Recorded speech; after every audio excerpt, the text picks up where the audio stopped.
It's time for one of my favorite episodes. Ask Audra Anything. Let's go. Hey everyone, I know it's been a minute.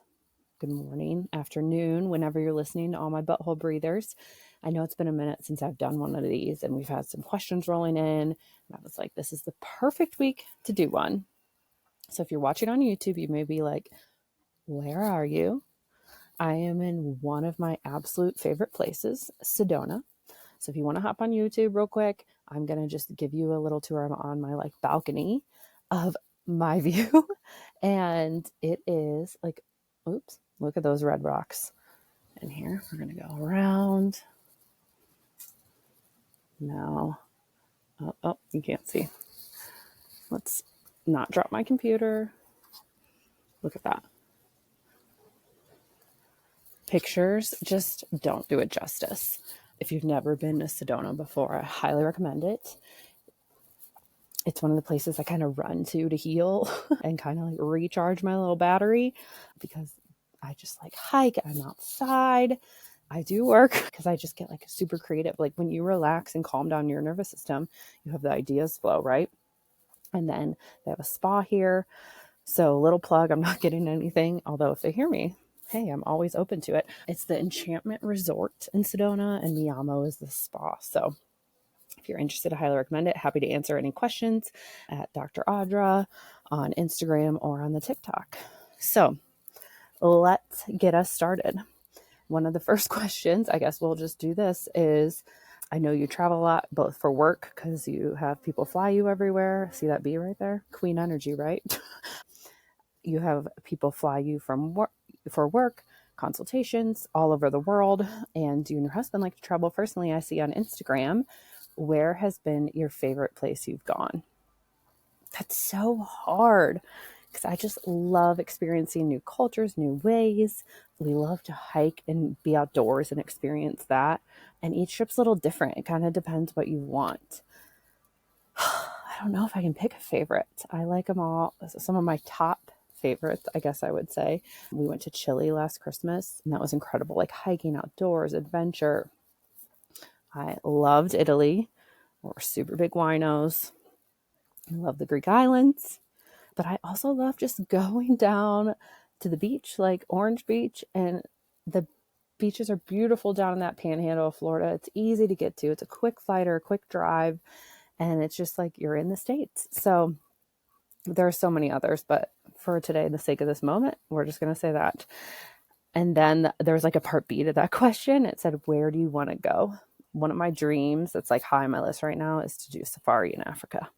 So that takes a lot of planning, and I have no idea what time of the year to go. So if you've been, and let me know. But yeah, so that's that question. And you may be wondering, how does this work? How can we ask you questions? Instagram's the easiest way, or TikTok, or shoot me an email. And my assistant compiles them, and we keep them in a file. And so I can go boom, boom, boom, boom, boom down the list and answer them for you guys. This next one comes from TikTok. They asked, how do virtual appointments work with you guys? And the quickest answer and easiest answer to that is, if you've ever done a telemed health appointment, it's similar to that.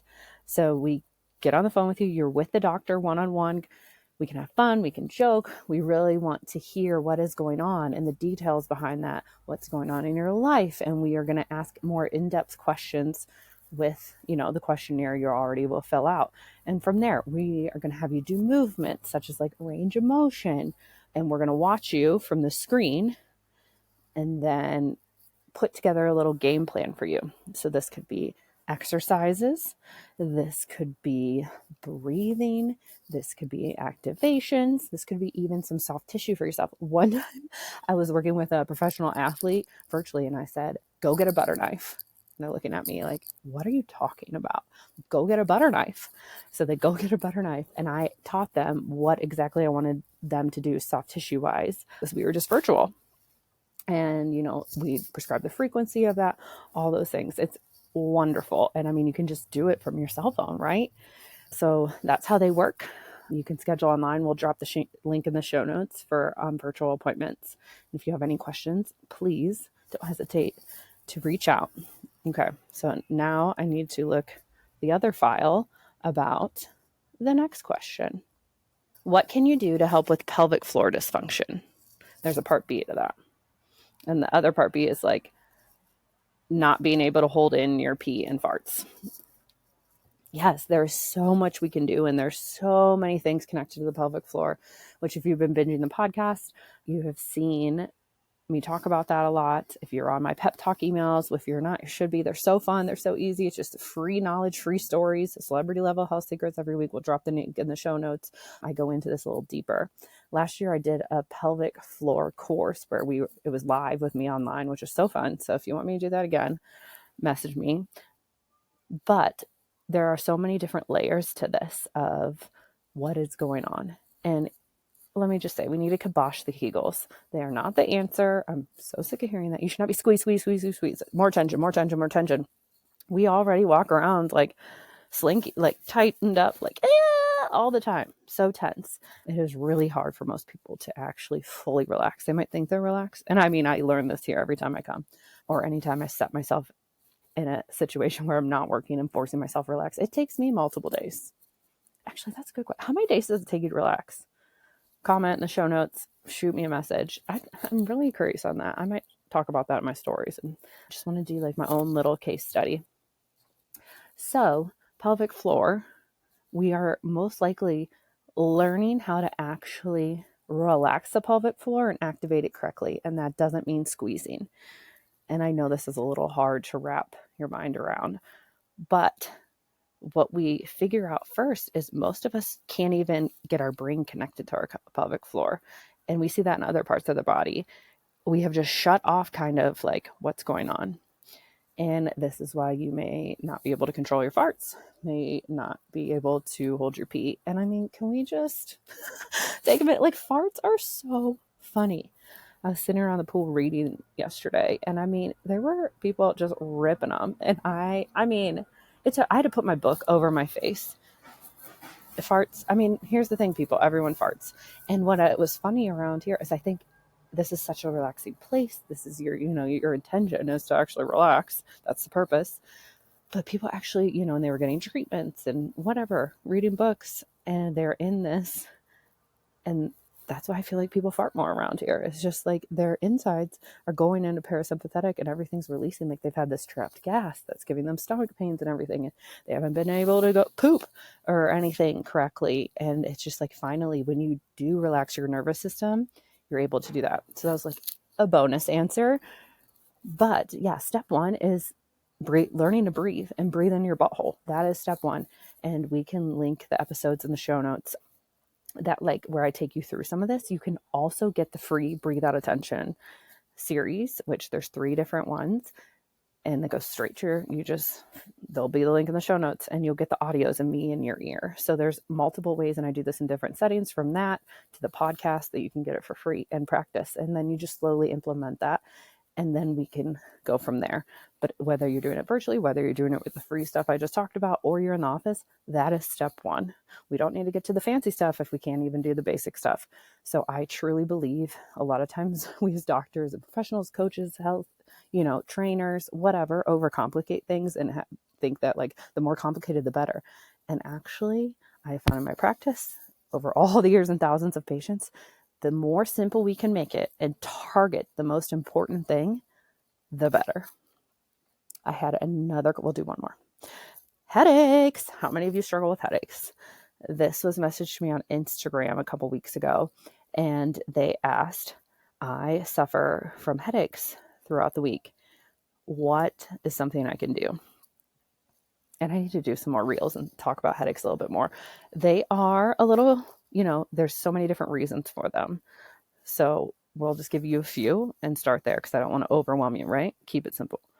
Are you hydrated and hydrated correctly? We need to be hydrating. My favorites are those element salts. We'll link that in the show notes to my Amazon store where you can order them online. A lot of us are just drinking all day and peeing instead of properly absorbing the correct nutrients. 2, are you taking magnesium at night? We, as a country and as a whole, studies keep coming out, we're so magnesium deficient. So, are you doing that? 3, are you getting outside and walking every day? Maybe taking a look at the sun real quick. This is something, sitting in an office all day in that stale air is just terrible for you. So, and 4, we're going to give you one more since we're on this subject with the pelvic floor. Are you holding your breath? Are you breathing? These are 4 simple steps we go through and knock out. And surprisingly enough, I would say probably 65 to 70% of people fall within one of those 4. If you've done all that, reach out. Let's do a virtual with one of the team and figure out what the real root cause is. Yeah, it could be tension, migraines, hormonal. There's so many other things, but keeping it simple, keeping with the theme today, one of those 4 things is the most common. So I just wanted to leave you with just a reminder. Take some time for yourself. When you are so exhausted and you're like, I'll just put it off. I'll put it off.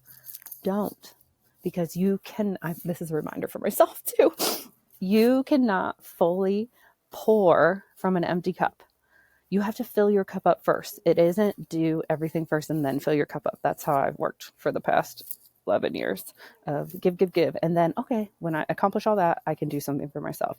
And I'm trying to learn a new way of, hey, do something for yourself. Go for a walk. Maybe take a nap. Go to bed early, which I love going to bed early. Leave the dishes in the sink and sit down and just watch one of those sappy Christmas movies that I love on Hallmark. You don't have to check everything off the list before you rest and relax or before you fill your cup. I'm also really curious. I have a lot of things I want you to talk about with me online. But first, I really want to know where some of your guys' favorite spots are to travel. Where is so relaxing to you that you kind of run away to recharge? Let me know. I hope you have a great day. And once again, feel free, send me those questions to answer on the next episode. Toodaloo.